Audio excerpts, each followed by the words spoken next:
Shalom, kita berjumpa kembali dalam sapaan Sabda Tuhan pagi hari di hari Jumat tanggal 9 April 2021. Sebelum kita membaca dan mendengarkan serta merenungkan firman Tuhan, mari kita berdoa mohon bimbingan Roh Kudus. Kita berdoa, Tuhan, kami hendak mendengarkan firman-Mu.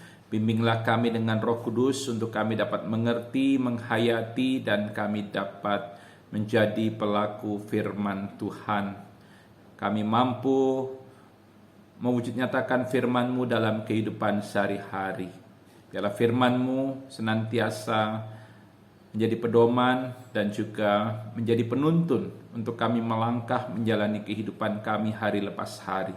Inilah kami anak-anak-Mu Tuhan. Bersabdalah kepada kami, kami telah sedia untuk mendengarkan. Amin.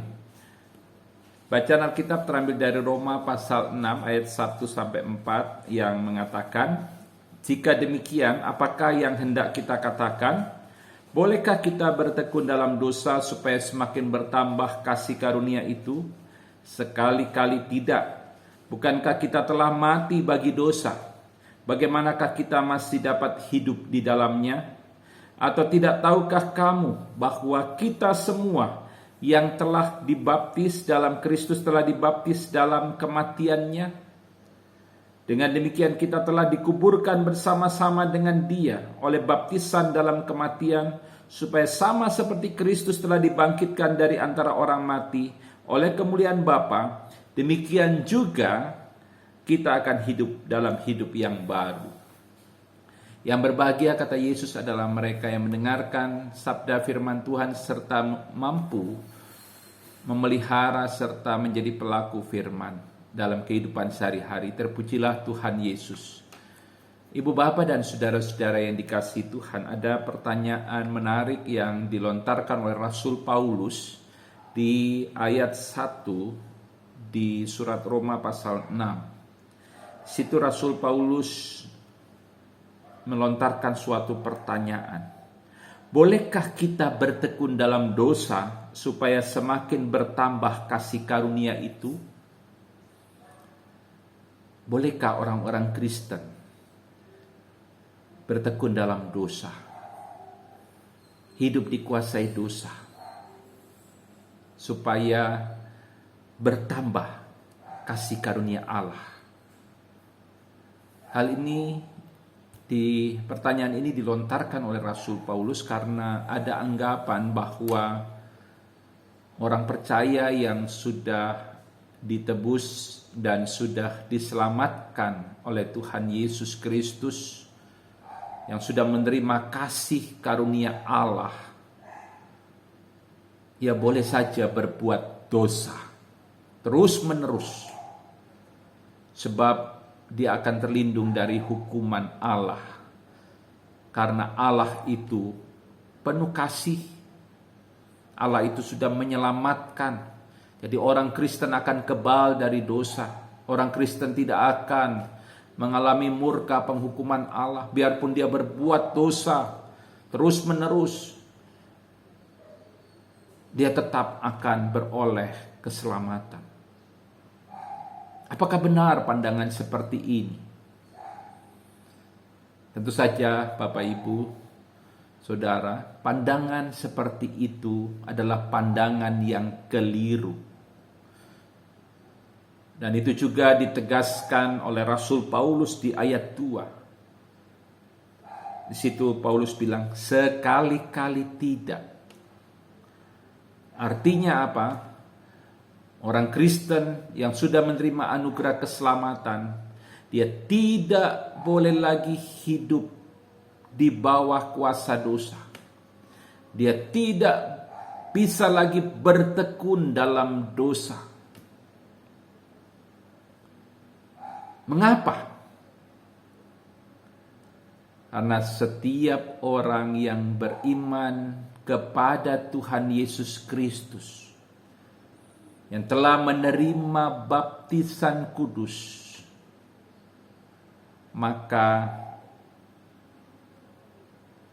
orang percaya harus menanggalkan manusia lamanya Manusia lama kita itu telah mati dan dikuburkan bersama Kristus dalam kematiannya. Dan karena itu manusia lama dalam kematian Kristus itu telah mati dan dikuburkan.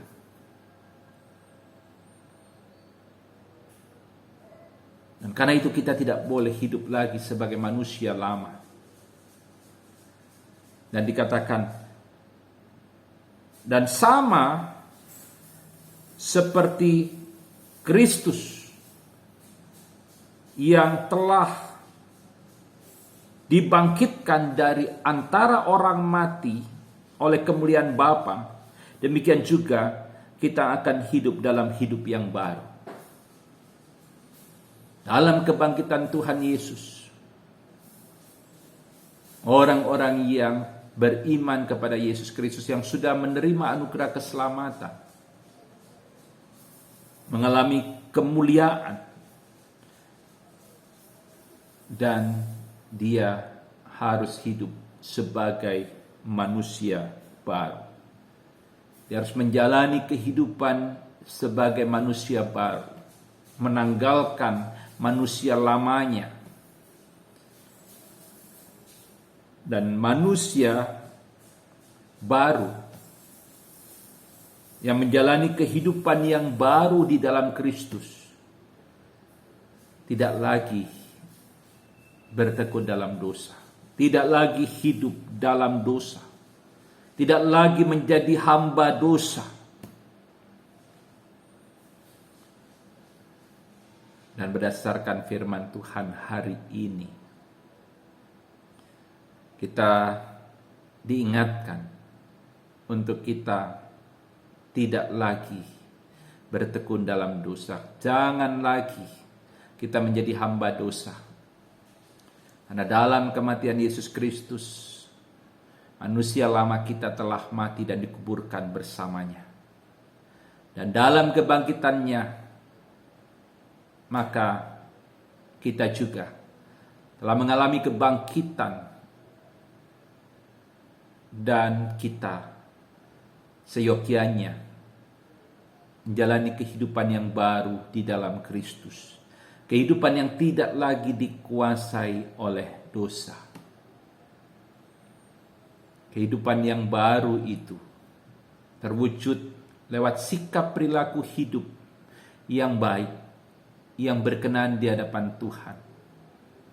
Kehidupan yang baru itu adalah kehidupan yang tidak lagi dikuasai oleh dosa. Kehidupan yang baru itu adalah kehidupan yang berkenan kepada Tuhan. Hidup dalam kasih, bukan kebencian. Hidup dalam pengampunan, bukan dendam.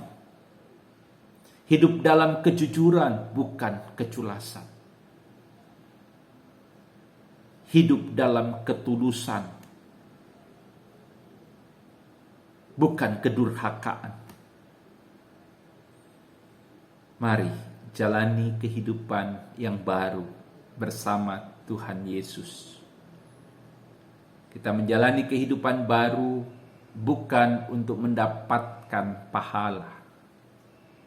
Kita menjalani kehidupan baru karena Kristus sudah menganugerahkan kehidupan yang baru itu bagi kita.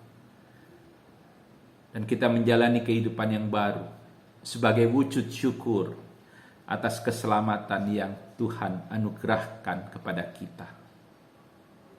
Selamat menjalani kehidupan yang baru bersama Tuhan Yesus.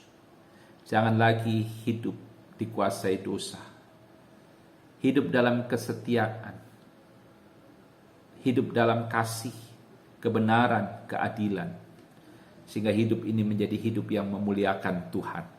Amin. Mari kita berdoa. Terima kasih Tuhan. Kami diingatkan bahwa kami tidak boleh lagi hidup menjadi hamba dosa. Kami harus hidup menanggalkan manusia yang lama dan hidup sebagai manusia yang baru. Manusia yang hidup berkenan kepada Tuhan. mewujud nyatakan kasih Tuhan di sepanjang kehidupan. Tuhan berkati kami agar kiranya kami boleh hidup berkenan di hadapan-Mu. Kami melakukan firman dan kehendak-Mu. Sertai berkati kami di sepanjang perjalanan hidup kami di hari ini. Kiranya kami boleh memuliakan nama Tuhan dan kami boleh menjadi berkat bagi kehidupan sesama kami. Bagi yang sakit Tuhan sembuhkan, pulihkan. Bagi yang berduka cita Tuhan hiburkan. Bagi yang mengalami pergumulan Tuhan beri kekuatan iman dan pengharapan. Inilah doa kami Tuhan. Dalam nama Tuhan Yesus Kristus Tuhan dan Juru Selamat kami berdoa. Amin. Selamat menjalani aktivitas hari ini. Tuhan Yesus memberkati. Shalom.